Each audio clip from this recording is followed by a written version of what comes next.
Contrary to popular belief, cleanliness and hygiene were not entirely abandoned during the Middle Ages. Though the standard of hygiene varied significantly depending on one's social status and the time period within the Middle Ages, evidence suggests people cared about cleanliness.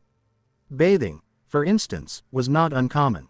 Public baths were popular in the earlier part of the Middle Ages, particularly in urban centers.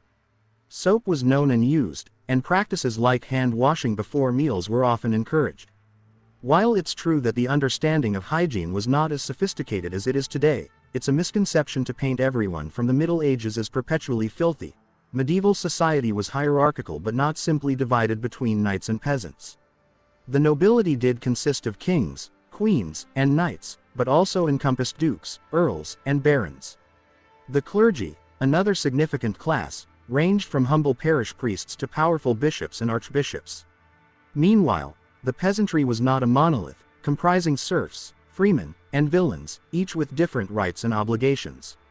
Emerging during the later Middle Ages, the middle class, or bourgeoisie, was made up of tradespeople, merchants, and early forms of professionals. Understanding this diverse tapestry of social classes enriches our view of life in the Middle Ages. When it comes to women's roles in the Middle Ages, we often think of damsels in distress, devout nuns, or malevolent witches. While these archetypes did exist, they are only a fraction of the picture. Women in the Middle Ages, much like the men, lived diverse lives depending on their social status, location, and the period within the Middle Ages. They could run businesses, manage estates in their husband's absence, work in the fields, or perform skilled work like brewing or midwifery. Some women, like Hildegard of Bingen and Julian of Norwich, made significant contributions to religious literature and thought.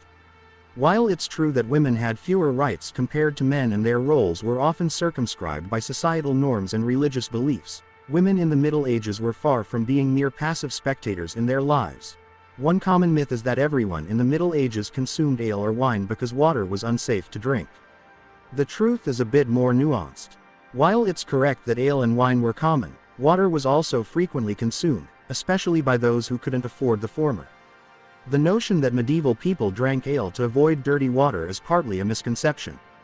They knew about boiling water to make it safer and often had access to fresh water from springs or wells. The preference for ale and wine was also due to their caloric value and the ease with which they could be stored. The Middle Ages marked a significant period in the spice trade, which connected Europe with Africa, the Middle East, and Asia.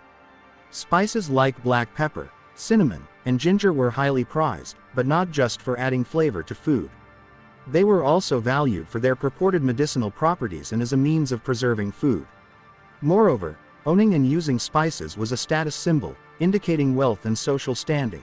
Our understanding of medieval food is often limited to well-known staples like bread, meat, and cheese. However, the medieval diet was far more diverse. People consumed a wide variety of vegetables, including cabbages, onions, and peas. They ate several types of fruits, both fresh and dried. They also ate other types of proteins, including fish, eggs, and legumes. Honey was a common sweetener, as sugar was a luxury. In some regions, foods we might find surprising were commonplace, such as peacock, beaver tail, or porpoise, depending on availability and religious observance. These culinary traditions highlight the variety and adaptability of medieval diets, going beyond the usual stereotypes. While it's true that some medieval medical practices can seem archaic and brutal from a modern perspective, the Middle Ages also saw the advancement of systematic medical thought. Physicians diagnosed illnesses based on the four humors theory inherited from the Greeks, believing in a balance of blood, black bile, yellow bile, and phlegm. Herbal remedies were common, and many herbs used then are still used in modern naturopathy. Additionally, surgery, though primitive by today's standards, was an established field with detailed texts providing instructions on surgical procedures such as setting bones and treating wounds. Our understanding of mental health in the Middle Ages is limited, but it is clear that medieval society recognized mental illnesses, though not in the way we do today. Conditions we now classify as mental illnesses were often attributed to an imbalance of the four humors or to supernatural forces. Nonetheless, treatments could range from dietary changes and rest to music therapy and baths. The mentally ill were often cared for by the church or in hospitals that offered, given the standards of the time, a reasonable level of care. From the heavy plow and the horse collar, which revolutionized agriculture, to the development of the mechanical clock, an innovation that altered perceptions of time, medieval technology had far-reaching effects. Innovations in architecture and engineering resulted in the construction of awe-inspiring cathedrals, castles, and fortifications. Moreover, advances in shipbuilding and navigational tools paved the way for the age of exploration. The Middle Ages was also a time of significant progress in textile production, with the introduction of the spinning wheel and fulling mills. These inventions challenge the prevailing narrative of the Dark Ages and highlight the era's ingenuity and inventiveness. Literature flourished during the Middle Ages, with genres as diverse as romance, epic, allegory, and mysticism. Although Latin remained the language of scholarship and the church, vernacular literature began to thrive. The period gave us timeless works like Dante's Divine Comedy, Chaucer's Canterbury Tales, and the anonymous Beowulf. Troubadours and minnesingers contributed to the development of lyric poetry, often centered on themes of courtly love. These literary works reflect the complexity of medieval society, capturing its values, beliefs, and daily life. Music was an integral part of medieval life. It was present in the church, in the courts, and among the people. The Middle Ages saw the development of musical notation, the rise of polyphony, and the composition of plainchant, also known as Gregorian chant. Secular music thrived as well, with troubadours and minstrels performing songs and ballads. Dance, too, played a significant role in medieval society. It was not just a form of entertainment but also a part of ceremonial and festive occasions. From line dances to circle dances, the styles were varied and regionally distinct. Sports and games were a popular form of entertainment in the Middle Ages. Outdoor activities such as hunting, hawking, archery, and various ball games were enjoyed by different classes.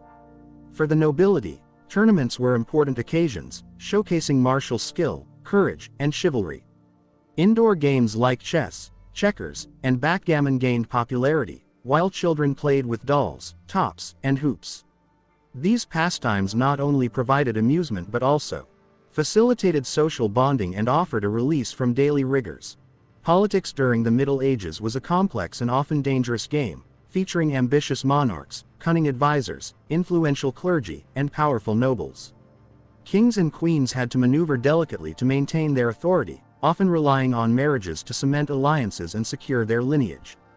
The church also played a significant role in politics, wielding immense influence through excommunication and interdict. At the same time, power struggles were commonplace, both within the ruling dynasty and among the nobility, often leading to plots, rebellions, and civil wars. These intrigues show us the multifaceted and unpredictable nature of medieval politics. The art of war in the Middle Ages extended far beyond pitched battles and sieges.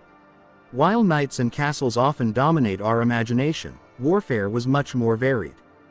Guile and strategy were just as important as brute force. Feigned retreats, night raids, ambushes, and the use of terrain were all part of the military playbook. In addition, unconventional warfare tactics were used. One example is the chevauchée, a method used during the 100 Years' War where armies would raid enemy territory to undermine the enemy's ability to wage war and demoralize the population.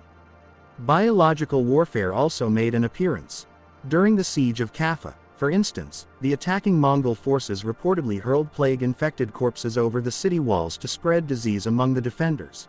The Catholic Church was a major institution in the Middle Ages, wielding vast religious, political, and social power. The Church touched almost every aspect of life, from birth to death, providing spiritual guidance and practical support. It was a center for learning and scholarship, preserving and producing important works of literature, philosophy, and science. Moreover, it played a significant role in politics, influencing kings and queens, and even leading armies in the Crusades. The Middle Ages also witnessed intense spiritual experiences and dissenting voices. Mysticism, or the pursuit of a deep, direct experience of the divine, was prevalent. Figures like Julian of Norwich, Meister Eckhart, and St. John of the Cross explored profound spiritual experiences, often expressing them in beautiful and influential texts. However, the Church didn't always view these mystical experiences favorably, sometimes regarding them as heretical. The period also saw several heretical movements, such as the Cathars and the Waldensians, challenging the Church's authority and doctrine. These movements, though ultimately suppressed, raised significant theological and social questions and prompted the Church to refine its teachings and practices. Pilgrimage was another important aspect of medieval spirituality. People undertook arduous journeys to sacred sites, such as Jerusalem, Rome, or Santiago de Compostela, seeking penance, miracles, or spiritual insight. Relics of saints were venerated, and miracles associated with them were believed to heal the sick and perform wonders. The cult of saints permeated medieval life, offering people a spiritual connection that was both personal and communal. Now go check out Why the Bible Lied to You.